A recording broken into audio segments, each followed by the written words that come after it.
네, 안녕하세요. 오늘도 돌아왔습니다. 오늘도 다양한 또 사연을 받았는데 먼저 이 사연 한번 좀 다뤄볼까 해요. 우선 입사할 때 약속했던 것과 다른 업무를 배정받은 어떤 사연입니다. 그동안 경력 관리에 대한 개념 없이 직장 생활을 하다가 앞으로는 커리어 관리를 해야겠다는 생각으로 6개월 전 현재 회사로 이직했습니다. 그런데 면접 때 들었던 것과 많이 다른 업무를 지정받아 하고 있습니다. 현재 업무는 포트폴리오로 활용하기도 어렵고 커리어에도 도움이 안 된다는 생각이 자꾸 들어서 고민입니다. 하다 보면 얻는 것이 있겠지 하는 생각으로 버티고는 있지만 과연 버티는 게 맞는 건지 앞으로 원래 약속했던 업무를 추가적으로 받을 수 있을지 고민입니다. 라는 사연이 들어왔어요. 네.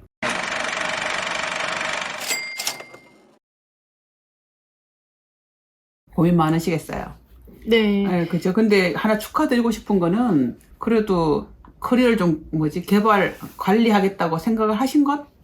그건 아주 좋은, 어떤 전환점을 만드신 것 같네요. 네네. 네. 그렇네요. 이렇게 아무래도 커리어 관리를 해야겠다고 생각하다 보니까 또 현재 고민이 있는 것 같아요. 그렇지. 옛날에 그냥 이 직장 다닐 때는 이게 일인가 보다라고 받았을 겁니다. 근데 내가 뭔가 계획을 세우고 나면 또 계획과 그려진 것들은 눈에 좀 거슬리게 보이게 되시죠. 네. 어떻게 해야 돼요? 좀 버틸까요? 네. 갈까요?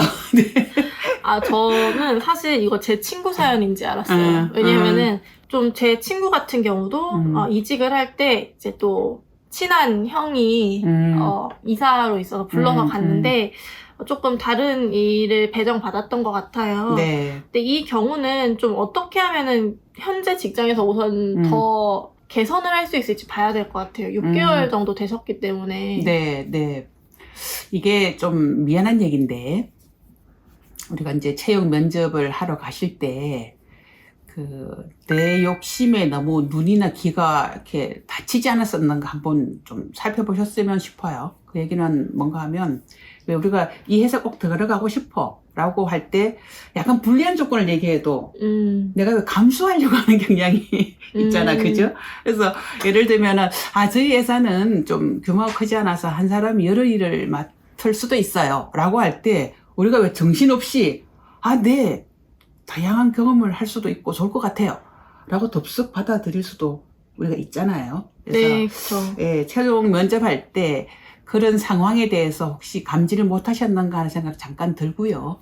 저도 이걸 좀 생각을 한 게 사실은 만약에 내가 진짜 가고 싶은 회사가 있으면은 분명히 이제 면접 다 하고 채용이 거의 확정되면은 상사도 이제 좀 안 좋은 얘기들 몇 가지를 하거든요. 그러니까 채용 확정되기 전까지는 다 우리 회사 좋아 짱이야 막 성장률 정말 높고 막 이렇게 좋은 얘기를 하다가 탁 이제 확정되면은 근데 뭐 오면은 뭐 이런 것도 할 수 있고 하면서 약간 이런 얘기들을 꺼내는데 네. 그때는 너무 이제 가고 싶으니까 할 수 있습니다. 다 할 수 있습니다. 저 막 정말 해보고 싶어요. 막 이런 실수도 있을 것 같아요.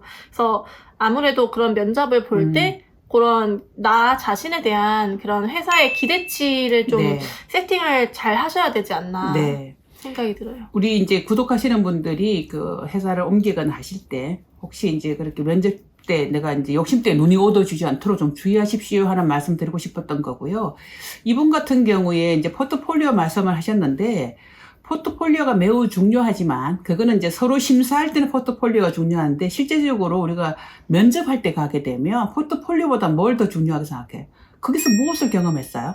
뭐 이런 질문을 하잖아요. 그래서 저는 이분이 포트폴리오라는 개념을 좀 뒤로 좀 제쳐두시고 내가 이 일을 하면서 경험을 확장할 수 있는지 없는지, 그 다음에 원래 하려고 했던 일의 연관성을 가질 기회가 있을지 없을지 그걸 좀 더 탐구해 봤으면 좋겠다는 생각이에요. 너무 일을 한 분야로 좁게 보지 말고 조금 더 이게 어떻게 확장 가능한지. 그렇지. 그쵸. 그렇게 정말로 이게 연관성이 없는 걸까? 아니면 그래도 조금이라도 이게 뭐 내가 원래 네. 생각했던 일과 연관이 있어서 여기로 확장이 가능할까? 이런 걸 좀 보시면 좋을 것 같고, 네.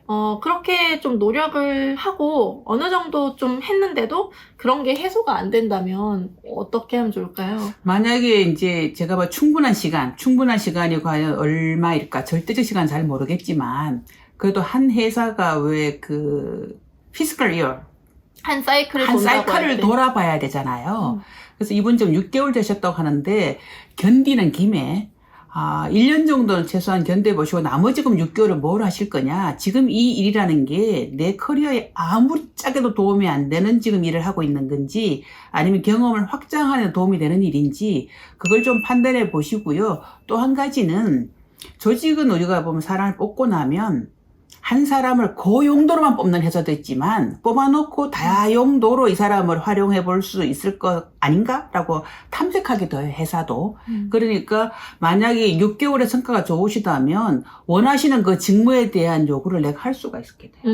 그래서 네. 내가 먼저 결과를 보여주고 내가 기회에 대해서 한번 회사에다 먼저 제안을 하고 그런 모든 절차를 거쳤는데도 아니 당신 그 일만 할 거야 라고 한다면 뭐 선택 여지가 없죠. 네, 그럴 것 같아요. 사실 뭐 앞서 말씀드린 제 친구도 그렇게 한 1년 정도 하다가 정말 좀 생각했던 업무랑 좀 많이 다른 것 같아서 다른 회사로 이직을 했어요. 한 네. 1년 정도 하고. 네. 근데 그 또 다시 이직한 회사에서 굉장히 만족감을 갖고 본인이 원하는 업무를 하고 있기 네. 때문에 네. 꼭 어느 것이 정답이다라는 건 없는 것 같아요. 네. 네, 지금 현재 직무에서 조금 더 탐색을 하라는 게가 마지막 정리해드리고 싶은 말씀이고요. 너무 성급히 결정하게 되면 또 후회가 남아요. 그래서 우리가 포트폴리오에 너무 집착하는 것은 좀 재고해 보셨으면 좋겠다. 중요하지만 그보다 더 중요한 거는 경험입니다. 그래서 이 회사에서 경험을 더 고려해 보시라는 말씀을 저는 드리고 싶어요. 네. 그 남은 그래도 한 6개월 정도는 조금 더 내가 할 수 있는 업무를 탐색해보고 뭐 네. 상사한테도 좀 말을 해보고 네. 더 경험을 쌓아 나가시는 그런 좀 시간이 됐으면 어떨까 합니다. 네, 감사합니다.